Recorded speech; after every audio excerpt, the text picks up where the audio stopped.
السلام علیکم ناظرین، پروگرام ویژن بائی راجہ عاطف ذوالفقار کے ساتھ آپ کی خدمت میں حاضر. ناظرین، سینٹ میں فتح پر حکومت بہت نازاں ہے، بہت خوش دکھائی دیتی ہے، مگر اگلا بجٹ کوئی اور بنا رہا ہے. وہ بجٹ کون بنا رہا ہے، کہاں بنا رہا ہے، اس پہ بات کریں گے. اور پھر جناب شہباز شریف آؤٹ، مریم نواز ان، کیا ہونے جا رہا ہے، اس پہ بات کریں گے. اور کیا پاکستان پیپلز پارٹی واقعی ایک اپوزیشن جماعت ہے، اس پہ بات کریں گے. اور پھر اس آکسیجن سلنڈر کی بات کریں گے جس آکسیجن سلنڈر نے پاکستان کے عوام کی آکسیجن چھین لی ہے. مگر اس سے پہلے کہ ہم ان تمام موضوعات پر بات کو آگے بڑھائیں، آپ سے گزارش ہے کہ اگر ابھی تک آپ نے ہمارا چینل سبسکرائب نہیں کیا تو پلیز کر لیجئے، اور ساتھ ہی بیل آئیکن بھی دبا دیجئے تاکہ جو ہی ہمارا پروگرام اپلوڈ ہوتا ہے تو اس کا نوٹیفیکیشن فوری طور پر آپ کو موصول ہو سکے. پروگرام کا باقاعدہ آغاز کرتے ہیں جی. سب سے پہلے ہم ذرا کچھ تذکرہ وزیر اعظم عمران خان صاحب کے ایک حالیہ اقدام کا کر لیں.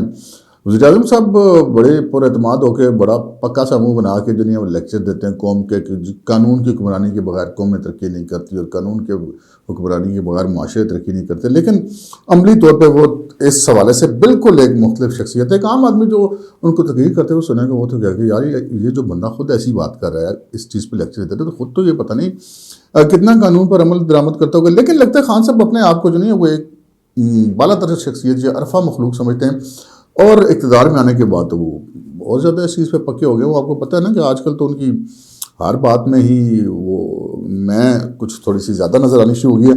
ہم نے دیکھا کہ یہ جو راوی اربن پروجیکٹ تھا لاہور والا، اس کو لاہور ہائی کورٹ نے جو ہے وہ اس کا ڈبہ گول کر دیا.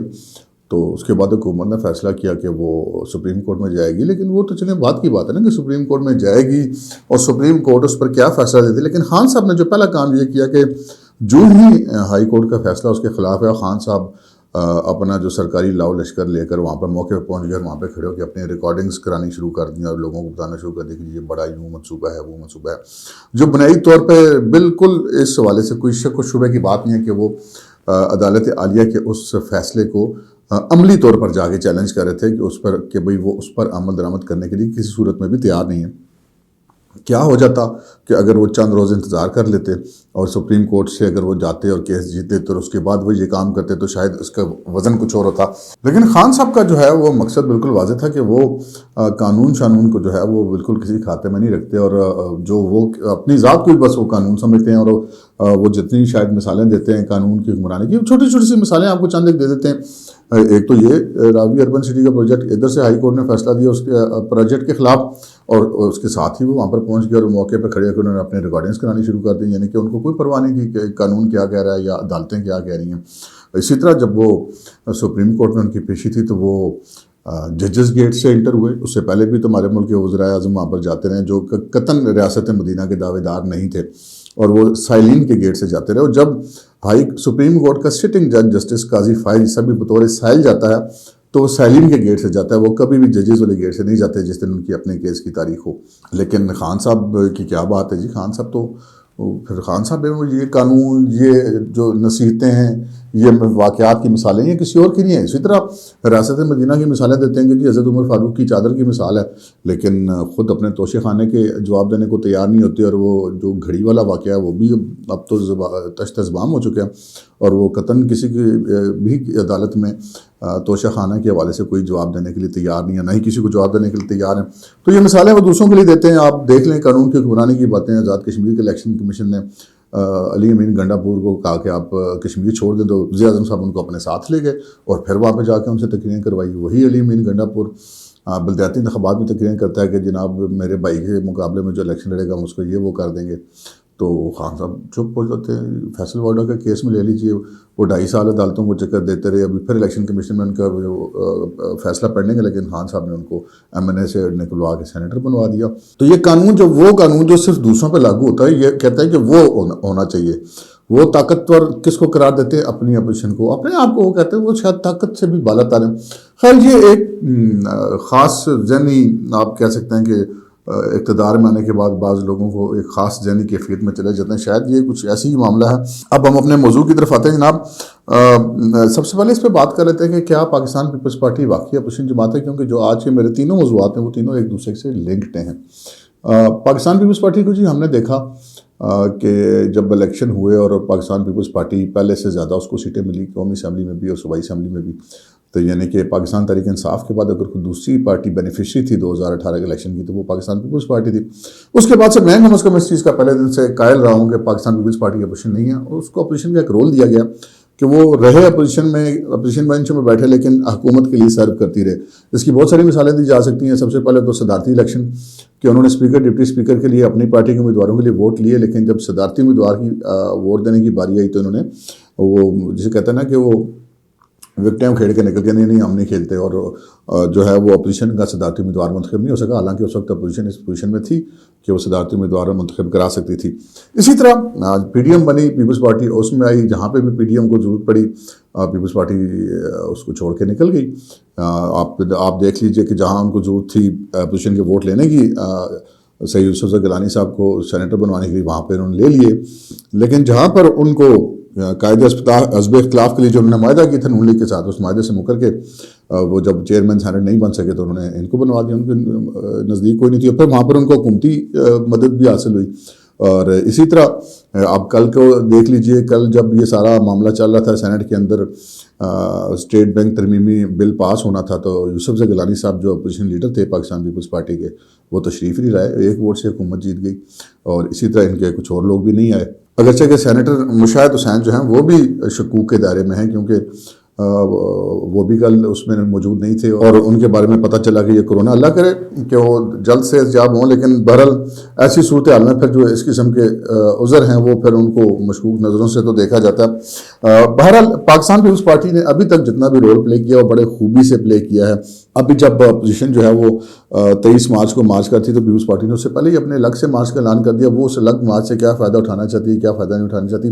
پیپلز پارٹی جی صرف ایک موقع پر جو ہے وہ ریل آپ کو اپوزیشن نظر آئے گی. وہ موقع تب ہوگا جب پاکستان پیپلز پارٹی کو یہ گارنٹی ہوگی کہ کسی قسم کی بھی تحریک عدم اعتماد کی صورت میں یا کسی بھی ایسی اپوزیشن کے موومنٹ کی صورت میں بینیفیشری ڈائریکٹ پیپلز پارٹی ہوگی. اگر اپوزیشن کی کسی اور جماعت کو کوئی بینیفٹ ہونے کا اندیشہ بھی ہوتا ہے پیپلز پارٹی وہاں پر جو ہے وہ ایک دم سائیڈ مار جائے گی. اسی طرح آپ نے دیکھا کہ سینٹ کے الیکشن ہوئے, بڑا اس وقت پیپلز پارٹی نے کہا جب چیئرمین سینٹ کے خلاف تحریک عدم اعتماد تھی کہ جی ہم دیکھیں گے کون ہماری پارٹی کے اندر سے, نہ مسلم لیگ نون نے اپنے پارٹی کے اندر سے جو منرف سینیٹر تلاش کیے اور نہ ہی پاکستان پیپلز پارٹی نے تلاش کیے. تو اب پھر وہی نتیجہ نکلا کہ کہنے کو اپوزیشن کی اکثریت ہے سینٹ کے اندر, لیکن جب بھی کوئی ایسا معاملہ آتا ہے تو وہاں پہ پھر حکومت کو جیتنے میں باقاعدہ طور پہ مدد دی جاتی ہے. تو ایسے جو لوگ ہیں سیاست کے اندر وہ اس طرح کے معاملات کرتے رہتے ہیں. اب حکومت جو ہے وہ جناب اپنی اس فتح پر بڑی نازاں اور مسرور ہے, اور کیوں نہ ہو کہ جناب بڑا انہوں نے ایک جسے کہتے ہیں نا تلوار چلا لی جناب, کہ پاکستان کے اسٹیٹ بینک کو آئی ایم ایف کے کنٹرول میں دینے کا جو مشن تھا اس کو بڑی کامیابی سے مکمل کیا. اور میں حیران ہوتا ہوں کہ جو یہ لوگ اس چیز پہ جشن مناتے پھر رہے ہیں کہ جناب یہ بڑی کوئی زبردست کام کیا انہوں نے پاکستان کے عوام کے لیے. اور وہ جو میں نے آپ سے بات کی تھی نا وہ آکسیجن سلنڈر والی, وہ میں آپ سے آخر میں چل کے دوبارہ کروں گا. لیکن اب میں ذرا اس بات پہ آتا ہوں جو میں نے آپ سے عرض کی کہ حکومت تو بڑی نازاں ہے کہ جی ہم نے بڑی کامیابی حاصل کر لی اور عدم اعتماد والا بھی معاملہ نہیں چلے گا, کچھ بھی نہیں چلے گا. ہر موقع پہ تو حکومت واضح طور پر کامیابی حاصل کر رہے تھے, لیکن کہیں پر کوئی اور ہے جو کہ اگلا بجٹ بنا رہا ہے. جی ہاں, اگلا بجٹ وہ جو تقریباً اب سے 5 مہینے کے بعد پیش ہونا ہے, اور وہ بجٹ شاید کوئی اور بنانے جا رہا ہے. وہ کوئی اور کیسے بنانے جا رہا ہے, اب اس میں 2 چیزیں اور بھی لنک ہوں گی, وہ بھی میں آپ سے آگے چل کے عرض کروں گا. کہ جناب اسحاق ڈار صاحب جو ہیں وہ آپ کو پتہ ہے مسلم لیگ نون کی حکومت میں بھی وزیر خزانہ تھے.